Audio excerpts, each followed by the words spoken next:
జై శ్రీమన్నారాయణ. శ్రీమతే రామానుజాయ నమః. ఈరోజు మంచి మాట, వినయం ఉంటేనే విజయం సాధిస్తాము అనేది ఒక చిన్న కథలో చూద్దాం.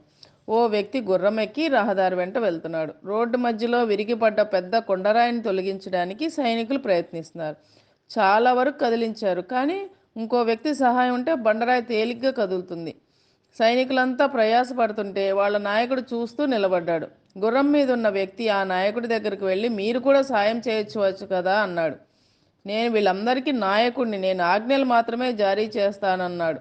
వెంటనే ఆ వ్యక్తి రాయి తొలగిస్తున్న సైనికుల వద్దకు వెళ్ళి వారికి చెయ్యూత అందించాడు. అతడి సాయం వల్ల రాయి సులువుగా కదిలింది.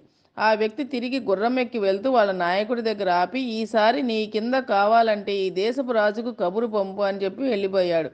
అంటే ఆయనే మహారాజు.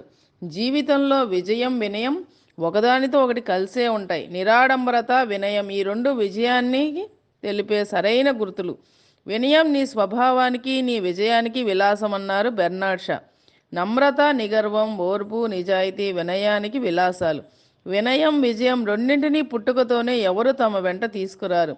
వయసు పెరిగిన కొద్దీ చదువు సంస్కారాల వల్ల అలవడేది వినయం. కష్టించి పనిచేయడం వల్ల నాయకత్వ బాధ్యతలు వహించి లక్ష్యాలు నిర్దేశించుకొని వాటిని సాధించడం ద్వారా అంది వచ్చేది విజయం. మర్యాద, మంచి నడవడిక, వినయం ఎప్పుడూ కలిసే ఉంటాయి. అవి ఇంటి వాతావరణం నుంచి సంక్రమిస్తాయి, అలవడతాయి. మన ఎదుగుదల మన వినయానికి, విజయానికి విలాసం కావాలి. అప్పుడే మన నీడ కింద 10 మంది సేద తీరుతారు. విజయం సాధించామని అహం ప్రదర్శించకూడదు.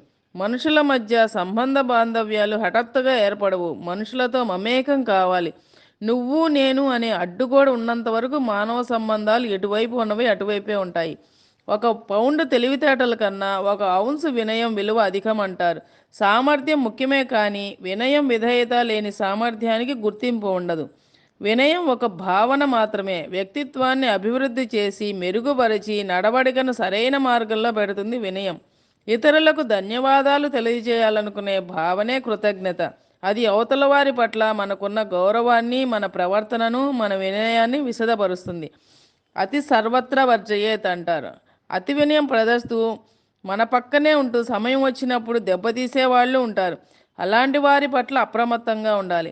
ఒక వ్యక్తి సమగ్ర వ్యక్తిత్వాన్ని, నడతను తీర్చిదిద్దుకోవడానికి అవసరమైన గుణాల్లో మొదటి స్థానం వినయానిది. ఆ గుణం కలిగిన వారే విజయానికి చిరునామా అవుతారు. తన తప్పును తీవ్రంగా తానే విమర్శించుకోవాలి. ఇతరుల తప్పులను వినయంగా తెలియపరచాలి అని ఉద్బోధించారు వివేకానంద. వినయం వెలుగు లాంటిది, నిస్వార్థమైనది, పంచిస్తుందే గాని ఆశించదు. జై శ్రీమన్నారాయణ.